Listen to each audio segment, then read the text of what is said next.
हो गया? Now see about the states of matter. The matter exists in three states: solid, liquid, and gas. And about the solid, we have said that the solid having definite shape and definite volume. I have explained this because in case of solid, the particles have very strong interparticle forces of attraction. That is, one particle attracts the neighboring particle very strongly, and therefore these intermolecular forces or particle forces of attraction makes the solid having definite shape and definite volume. So about the solids have definite shape and definite volume. About liquid, no definite shape but definite volume. So liquid occupies the shape of container in which it is kept. For example, if we transfer the water from jar into the glass, so the water occupies the shape of the glass, and this indicates that liquid having no definite shape but definite volume. And about the gas, because why this is so? Because in case of liquid, the distance between the molecules or distance between the particles is somewhat more as compared to solid. That means intermolecular forces of attraction, interparticle forces of attraction are less as compared to solid, and therefore solid having therefore liquid having no definite shape but definite volume. And in case of gas, no definite shape, no definite volume. Now why this is so? Because in case of gases, the molecules are arranged like this. In case of gases, the molecules are arranged like this. That means intermolecular forces of attraction between the different molecules, is very low or negligible, and therefore you can say the gases occupy the shape of the container. Therefore, no definite shape, no definite volume for the gases, and this is due to the main factor, that is intermolecular forces of attraction. Now again I tell you another important point, that the solid, in case of solid, liquid and gases, the solid having high melting point and boiling point. Why this is so? Because the intermolecular forces of attraction are strongly held, are more or greater in case of solid. And what is melting point? When we heat the solid, what we do? We break the intermolecular forces of attraction, interparticle forces of attraction. And for solid, as the intermolecular forces of attraction are very strong, we require more amount of heat energy to change the solid into liquid, and therefore solids having high melting point and boiling point as compared to liquid and gas. In case of liquid, what happens? The intermolecular forces of attraction between the different molecules of the liquid are comparatively less, and therefore when we heat the liquid, what happens? The intermolecular, therefore somewhat less energy is required to boil the liquid, isn't it? And the temperature at which the liquid boils is called boiling point. And about melting point, for example, this liquid when converted on cooling get converted into solid. So every substance present on this earth having melting point and boiling point. So if I ask you that what is the melting point of the air, what is the melting point of the boiling point of the air, what is the melting point of the oxygen, what is the boiling point of the oxygen. So every substance having melting point and boiling point. Every substance present on this earth having melting point and boiling point. So liquid, for example, if we take the water on cooling up to 0 degree Celsius, it changes into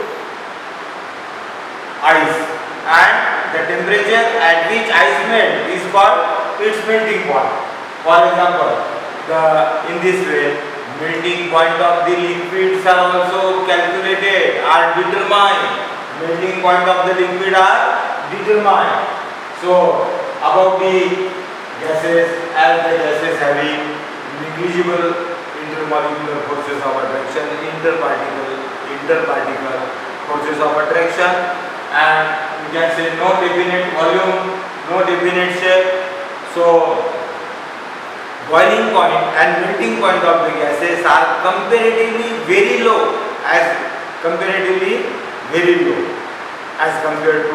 liquid and solid. How the melting point of the gas is determined? The melting point of the gas is determined, for example, gases on cooling use liquid, liquid on further cooling use solid, and that solid, the temperature at which that solid melts is called melting point. And you can say the boiling point also can be determined, because when the liquid is boiled, when we convert the solid into liquid and that liquid is heated, the temperature at which the liquid boils is called boiling point. So even gases, liquids and the solid having melting point and boiling point. And for example, about the solid, if you take the example of rubber changes its shape when the force is applied. What happens? When we apply the force on the rubber, it changes its shape. But when the force is relieved, when there is no force, it has definite shape and definite volume. And if the excessive force is applied, what will happen? If the excessive force is applied, the rubber will break. Similarly, for example, if we take the chalk, this chalk is a solid, it has definite shape and definite volume. But if we hammer on this chalk, what will happen? It will be converted into pieces, and if on further hammering, it will change into, you can say, it will change into fine powder. And in this way, the solid having definite shape and definite volume. Now rubber, you know, rubber is elastic. So which substance is more elastic?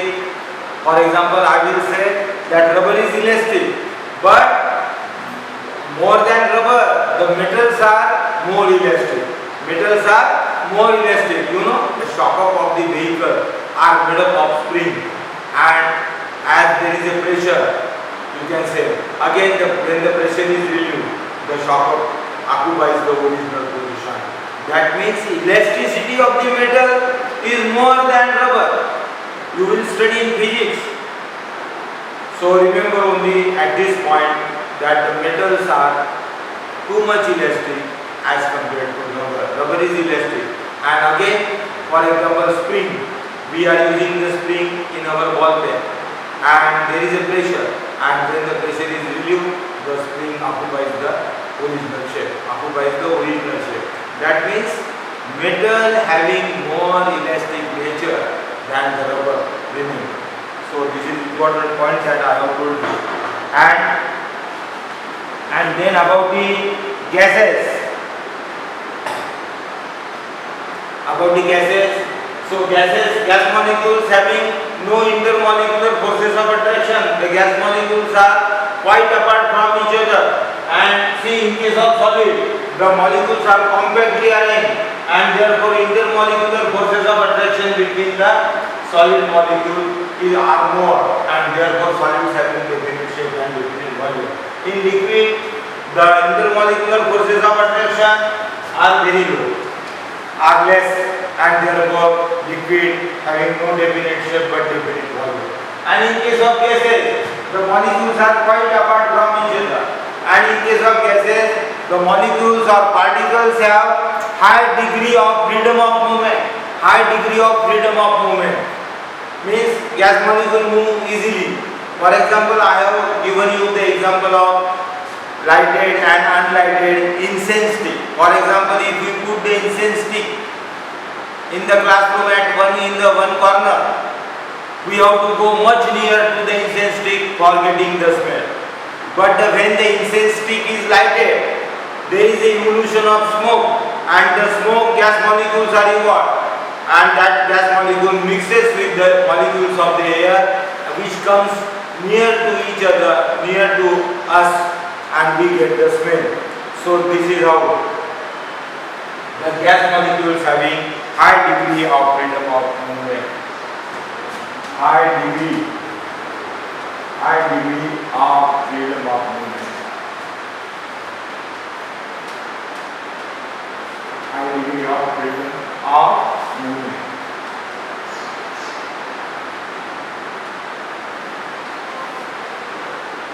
So this is about solid, liquid and gas.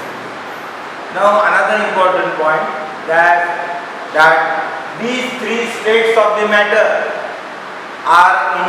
can be interchanged, can be changed. For example, solid can be changed into liquid, liquid can be changed into gas. For example, if we heat the solid, what happens? The molecules acquire high kinetic energy. The intermolecular forces of attraction between the solid molecules break down, and therefore the solid changes into liquid. So intermolecular forces of attraction, which are very high in case of solid, they break down, and the molecules, you can say, get free, slightly free from each other, and thus solid changes into liquid. For example, you take the ice, and ice when slowly heated, what happens? In case of ice, the water molecules are tightly bound, tightly attracted, and when we heat slowly, the water molecules, which are present in the ice get slowly separated from each other, and thus changes into liquid. So, as more amount of heat is required to convert the solid into liquid, therefore we say that solids having high melting point and high boiling point. In case of liquid, for example, when the ice is changed into liquid, we are continuously heating.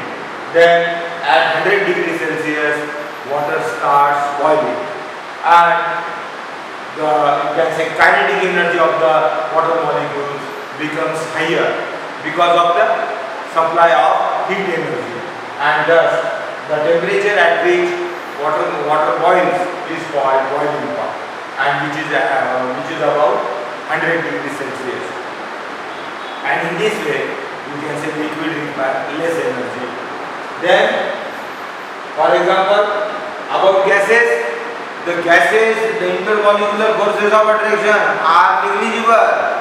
Gases having no shape, no definite shape, no definite volume, and therefore you can say in case of gases, you can say very small, it requires very small amount of energy. The gases on cooling use liquid on further cooling use solid, and solid on heating use liquid on further heating use gases. And as the molecules are in continuous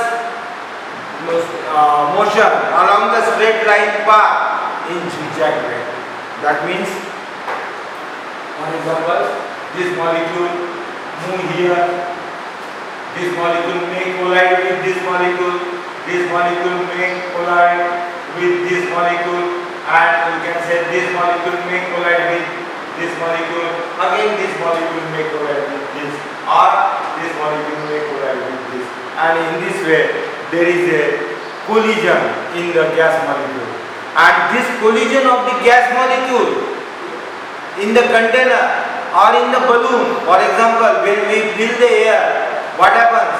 There is a pressure on the wall of the balloon, because the gas molecules which are present inside the balloon, they are in continuous motion, along the straight line path in zigzag way. That means you can say they, and during their collision, their bombardment on the wall of the container, for example, gas molecule collide on the wall of the container and creates the pressure, and in this way the gas molecules have high degree of freedom of movement, and you can say their collision on the wall of the container creates a pressure. And in pressure cooker, what happens? We create the steam in the pressure cooker, and the steam having more energy content than boiling water, and therefore there is no evolution of steam. The steam remains inside. The gas molecules of the water in the vaporous form, they collide very fastly on the wall of the container, on the wall of the food, etc., and use energy, transfer energy, and also creating the pressure. For example, if there is an accident of the cooker, you might have seen the accident of the cooker, the lid gets separated from the, you can say, the container, and you can say the food get spread over the or inside the whole kitchen, and in this way. And in this way, you can say gas creates the pressure. Madam, in this way, gas creates the pressure. 14 minutes. So in this way, gas creates the pressure. So the remaining part of this first chapter, matter in our surrounding, we will study tomorrow. Clear?